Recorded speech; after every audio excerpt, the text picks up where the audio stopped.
नमस्कार, आदाब, जय भीम, सत श्री अकाल। मैं हूँ माजिद सिद्दीकी और आप देख रहे हैं फोकस हिंदुस्तान न्यूज़ चैनल। आज की ख़ास खबरें सब्सक्राइब करें, लाइक करें, शेयर करें। फिर आऊँगा एक ताज़ा खबर को लेकर Majid Siddiqui.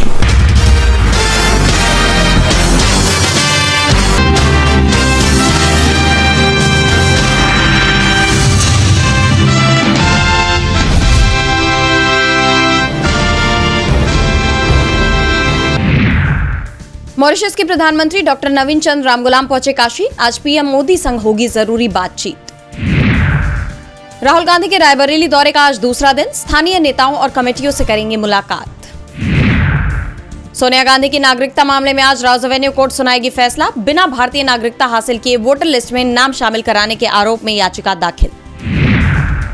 UP Congress chief Ajay Rai house arrest. PM Modi के दौरे के मद्देनजर लखनऊ पुलिस का एक्शन। पीएम मोदी की मां पर टिप्पणी मामले में मुजफ्फरपुर कोर्ट में आज सुनवाई। राहुल तेजस्वी के खिलाफ की गई है शिकायत। महाराष्ट्र बीजेपी के प्रदेश अध्यक्ष रविंद्र चव्हाण का एक्स अकाउंट किया गया suspend. Social networking site x के नियमों का उल्लंघन करने का है आरोप। पटना में आरजेडी नेता राजकुमार राय की गोली मारकर ली गई जान। सीसीटीवी में दिखे आरोपी। गृह मंत्रालय ने दिल्ली की मुख्यमंत्री रेखा गुप्ता की सुरक्षा का जिम्मा सीआरपीएफ और दिल्ली पुलिस को सौंपा। दिल्ली पुलिस ने अलग अलग राज्यों से कुल 5 आतंकवादियों को किया गिरफ्तार। आईईडी बनाने में इस्तेमाल होने वाले कुछ सामान भी हुए बरामद। काठमांडू में फंसे भारतीयों के लिए स्पेशल उड़ानें शुरू। मानसरोवर यात्रियों को सतर्क रहने की सलाह। नेपाल में नहीं थम रहा बवाल। जेल तोड़कर भाग रहे कैदियों पर सेना की फायरिंग, 2 की गई जान। ट्रंप के करीबी सहयोगी चार्ली किर्क की गोली मारकर ली गई जान। एफबीआई की हिरासत में संदिग्ध। इजरायल के खिलाफ एक हुए 2 इस्लामिक देश। मतभेद भुला दोहा पहुंचे यूएई के राष्ट्रपति नाहियान थानी से की मुलाकात।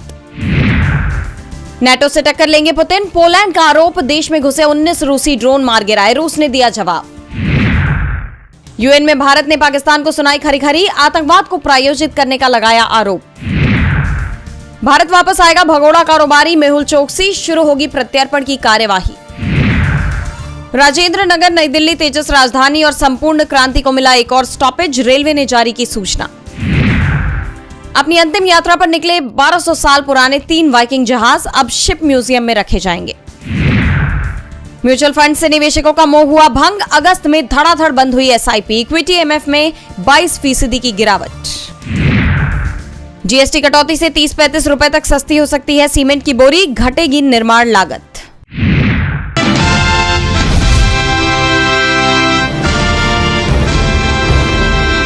विपक्ष लगातार ये आरोप लगाता रहा है कि एजेंसियों का इस्तेमाल सिर्फ डराने और दबाने के लिए किया जा रहा है और अब सचिन पायलट ने इस मुद्दे को और तेज कर दिया है। पायलट ने विपक्षी पार्टियों के घर छापेमारी को लेकर सरकार पर तंज कसते हुए कहा कि ईडी हो, सीबीआई हो या फिर आयकर विभाग, इनका इस्तेमाल सिर्फ और सिर्फ राजनीतिक हथियार की तरह हो रहा है। भूपेश बघेल के बेटे को बंद कर रखा है। क्या बीजेपी के सारे नेता साधु और दूध के धुले हैं? 11 साल में कितने भाजपा नेताओं के यहाँ छापा डाला गया, बताइए। सचिन पायलट ने सरकार के इस दोहरे रवैये को सियासी हथकंडा करार दिया है। राजनीतिक गलियारों में अब ये सवाल गूंज रहा है कि क्या छापे सचमुच भ्रष्टाचार के खिलाफ हैं या फिर विपक्ष को कमजोर करने की एक सोची समझी रणनीति। जैसे आप जानते हैं कि विपक्षी दल आरोप लगाते हैं कि जब भी कोई नेता सरकार के खिलाफ आवाज उठाता है, उसके आवाज पर छापेमार कार्रवाई हो जाती है। महाराष्ट्र से लेकर झारखंड तक, बंगाल से लेकर दिल्ली तक कई राज्यों में ये तस्वीर बार बार देखने को मिली है। लेकिन हैरानी की बात यह है कि बीजेपी नेताओं पर ऐसे छापों की गूंज सुनाई नहीं देती।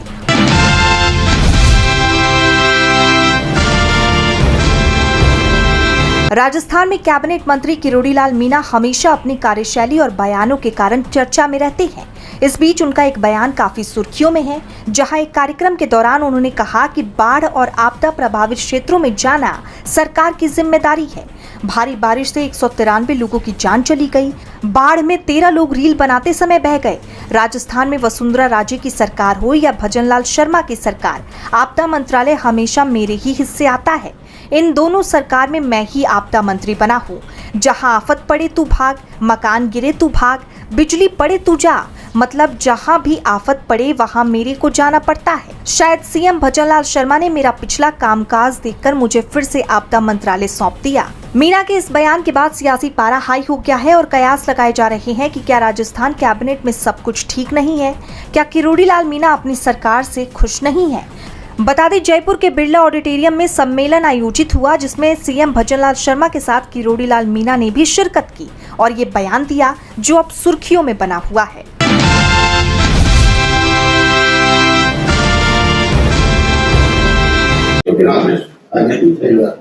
लिख के दीजिए, इसमें से आ गए मैं भिजवा रहा हूँ। यहाँ ऐसे तो पहले कैसे हम तो मना कर रहे थे, हम भी ऐसे आने का समय नहीं है ना, हम तो यही नहीं है कि कोई आने का समय नहीं है, तो गलत समय आता है, आप लिख के दीजिए। वोट चोरी के खिलाफ कांग्रेस का विरोध यूपी तक पहुंच चुका है, जिसके तहत यूपी कांग्रेस ने वोट चोरी को लेकर वाराणसी में प्रदर्शन का ऐलान किया था। लेकिन इससे पहले लखनऊ में पुलिस अलर्ट हो गई। होटल के कमरे में सो रहे यूपी कांग्रेस के प्रदेश अध्यक्ष अजय राय सो रहे थे जब आधी रात होटल के कमरे में लखनऊ पुलिस आ घुसी और उन्हें हाउस अरेस्ट कर लिया। दरअसल ये हाउस अरेस्ट उस वक्त किया गया जब यूपी में दो बड़े कार्यक्रम होने हैं, दो बड़े दौरे होने हैं। एक तरफ पीएम मोदी मॉरिशस के पीएम के साथ वाराणसी दौरे पर हैं, वहीं दूसरी तरफ राहुल गांधी रायबरेली पहुंचे। दरअसल इन सब की शुरुआत तब हुई जब पीएम मोदी के दौरे के विरोध की बात अजय राय ने एक ट्वीट के माध्यम से की। ट्वीट करते हुए अजय राय ने लिखा, पुलिस भेजकर हमें रोकना, कार्यकर्ताओं की आवाज दबाना, ये लड़ाई को रोक नहीं पाएगा, ये वोट चोरों को बचा नहीं पाएगा। कांग्रेस का हर बब्बर शेर कार्यकर्ता गली गली गांव गांव से विरोध करेगा और आवाज देगा, मोदी वोट चोरी बंद करो। बता दें, रायबरेली के दौरे पर जाते हुए राहुल गांधी के खिलाफ हुए विरोध प्रदर्शन का मामला तुल पकड़ता जा रहा है। दरअसल राहुल जब अपने संसदीय क्षेत्र रायबरेली पहुंचे तो रास्ते में मंत्री दिनेश प्रताप सिंह ने भाजपा कार्यकर्ताओं के साथ विरोध प्रदर्शन किया था। इसी की प्रतिक्रिया में अजय राय ने पीएम के वाराणसी दौरे पर विरोध का ऐलान कर दिया। इसके बाद लखनऊ पुलिस सक्रिय हुई और देर रात उनके लखनऊ आवास पर पहुंची और उन्हें नजरबंद कर दिया। प्रदेश कांग्रेस अध्यक्ष अजय राय ने इसकी प्रतिक्रिया में वोट चोरी का आरोप लगाते हुए पीएम के खिलाफ वाराणसी में विरोध प्रदर्शन की घोषणा की। इसके बाद लखनऊ पुलिस अजय राय के लखनऊ आवास पर पहुंची, जहां उन्हें नजरबंद कर दिया गया।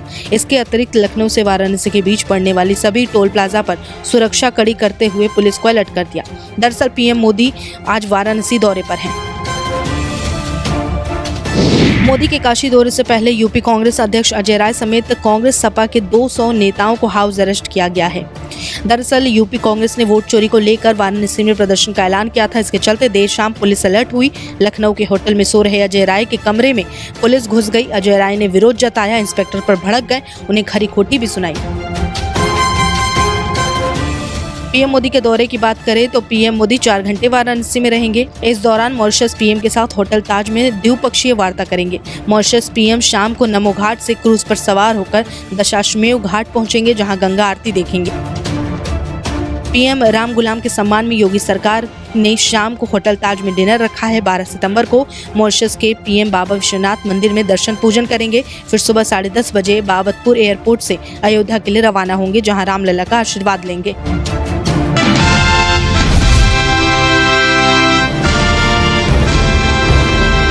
नेपाल में इन दिनों भयानक बवाल देखने को मिल रहा है। लोग सड़कों पर उतर आए और उनका प्रदर्शन उग्र हो गया, जिसके बाद मजबूरन केपी शर्मा ओली को पीएम पद से इस्तीफा देना पड़ा। चर्चाएं चल रही हैं कि ओली देश छोड़कर भाग गई हैं। इस बीच प्रदर्शनकारियों ने अब कई मांगे रखी हैं।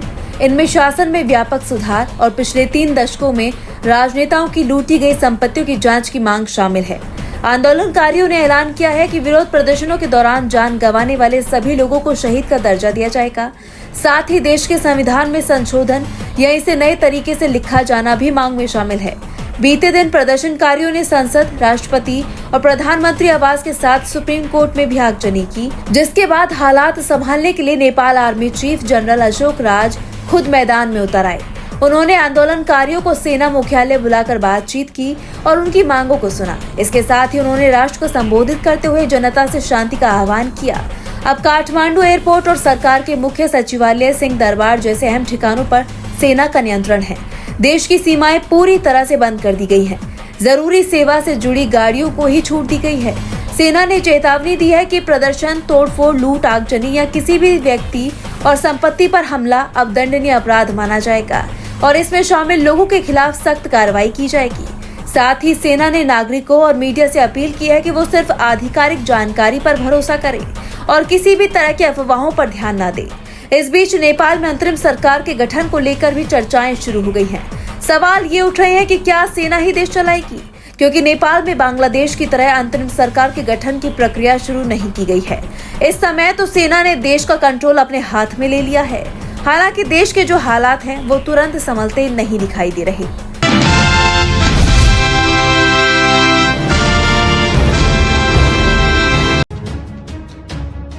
फ्रांस के राष्ट्रपति इमैनुअल मैक्रों के खिलाफ सड़कों पर उतरे लाखों लोग भयानक विरोध प्रदर्शन करते हुए नजर आ रहे हैं। नेपाल के बाद अब फ्रांस में भी हालात बेकाबू होते नजर आ रहे हैं। इस वक्त फ्रांस की सड़कों पर 1 लाख से ज्यादा लोग उतरे हुए हैं। फ्रांस बंद का आह्वान लेफ्ट पार्टियों द्वारा शुरू किया गया है।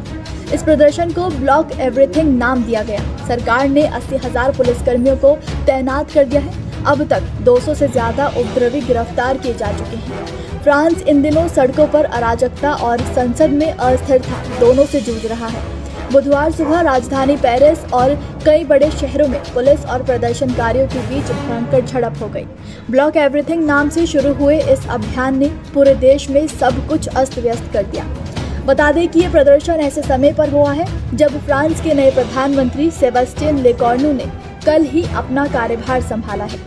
एक दिन पहले फ्रांसवा बायरू ने अविश्वास प्रस्ताव पारित होने के बाद राष्ट्रपति इमैनुअल मैक्रों को अपना इस्तीफा सौंप दिया था। अब विरोध प्रदर्शन में जगह जगह कचरे के डिब्बे और बैरिकेड्स लगाकर सड़कें जाम कर दी गई। बोर्दा और मार्सिले जैसे शहरों में भीड़ ने चौराहे को घेर लिया। पुलिस पर फ्लेयर्स और बोतलें फेंकी गई, जबकि राजधानी के रेलवे हब गारे डू नॉर्थ स्टेशन पर भी प्रदर्शनकारियों ने हमला किया। अधिकारियों का अनुमान है कि जैसे जैसे दिन बढ़ेंगे भीड़ और भड़क सकती है। आपको बता दें कि फ्रांस में ये भीषण विरोध प्रदर्शन बजट में कटौती के खिलाफ और राष्ट्रपति इमैनुअल मैक्रों के इस्तीफे की मांग को लेकर हो रहा है। दरअसल जनता को लगता है कि मैक्रों की नीतियां आम लोगों के हितों के खिलाफ हैं और अमीर वर्ग को फायदा पहुंचाती हैं। सरकार ने खर्चों में कटौती और कल्याणकारी योजनाओं में कमी कर आर्थिक सुधार लागू किए हैं। इसमें आम जनता, खासकर मध्यम वर्ग और श्रमिक वर्ग पर दबाव बढ़ा है। हाल ही में सेबेस्टियन लेकॉर्नु को प्रधानमंत्री बनाया गया है। ये 2 साल से भी कम समय में 5वें प्रधानमंत्री हैं। इससे लोगों में अस्थिरता और असंतोष बढ़ गया है। प्रदर्शनकारी चाहते हैं कि उनकी नियुक्ति की शुरुआत से ही सरकार पर दबाव बनाया जाए और अब पूरे फ्रांस में हालात लगातार बिगड़ते जा रहे हैं। सरकार ने 80,000 से ज्यादा पुलिस और सुरक्षा बल तैनात किए हैं ताकि इस आंदोलन को काबू में किया जा सके। प्रदर्शनकारी न सिर्फ रेल और सड़क यातायात रोक रहे हैं, बल्कि तेल डिपो, सुपरमार्केट और पेट्रोल पंप को भी निशाना बना रहे हैं। सोशल मीडिया पर कुछ समूहों ने तो लोगों से दुकानों में लूटपाट की अपील तक कर डाली। फ्रांस में जारी सरकार विरोधी प्रदर्शन को अब वामपंथी राजनीतिक दलों का भी समर्थन मिल रहा है। वामपंथी पार्टी फ्रांस अनबाउड के नेता जान-ल्यूक मेलेशो ने अगस्त में ही इस आंदोलन का समर्थन किया था। इसके बाद अन्य वामपंथी दल भी इस प्रदर्शन में शामिल हो गए हैं।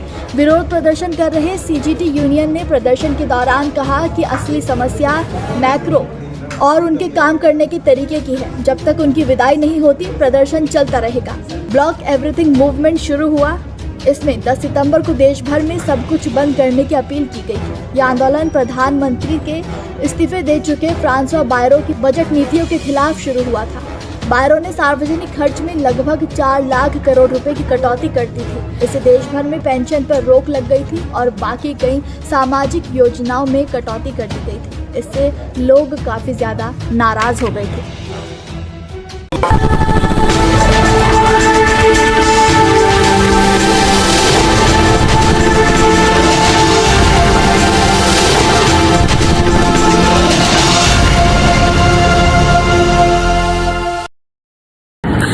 दोस्तों आज मैं आपको बताने वाला हूं कि अगर आपकी बॉडी में मैग्नीशियम की डेफिशिएंसी हो जाए तो आपको क्या क्या प्रॉब्लम हो सकती है। सबसे पहले इंसोमेनिया, नींद ना आना, स्लीपिंग डिसऑर्डर, इंसान सारी रात करवटें बदलता है, नींद नहीं आती, स्ट्रेस लेवल, एंजाइटी बढ़ जाती है इससे, क्योंकि कोर्टिसोल हार्मोन को रोकने में मदद करता है। अगर आपकी बॉडी में मैग्नीशियम नहीं है तो कोर्टिसोल बढ़ जाता है, जिसकी वजह से स्ट्रेस और एंजाइटी हो जाती है। मूड स्विंग्स, इंसान को पता नहीं चलता, उसके मूड स्विंग्स होते हैं, थोड़ी थोड़ी देर में गुस्सा आना, थोड़ी थोड़ी देर में चिड़चिड़ापन होना, क्योंकि ये सेरोटोनिन हार्मोन को बढ़ने में मदद करता है। अगर आपकी बॉडी में less magnesium is equal to less serotonin, और सेरोटोनिन हैप्पीनेस का हार्मोन है। अलावा इसके ये फटीग को भी कम करता था। अगर आपकी बॉडी में मिनरल डेफिशिएट है, अगर आपकी बॉडी में मैग्नीशियम नहीं है, तो आपको थकावट बहुत जल्दी फील होगी, जरा सा काम करते ही आपकी बॉडी थक जाएगी।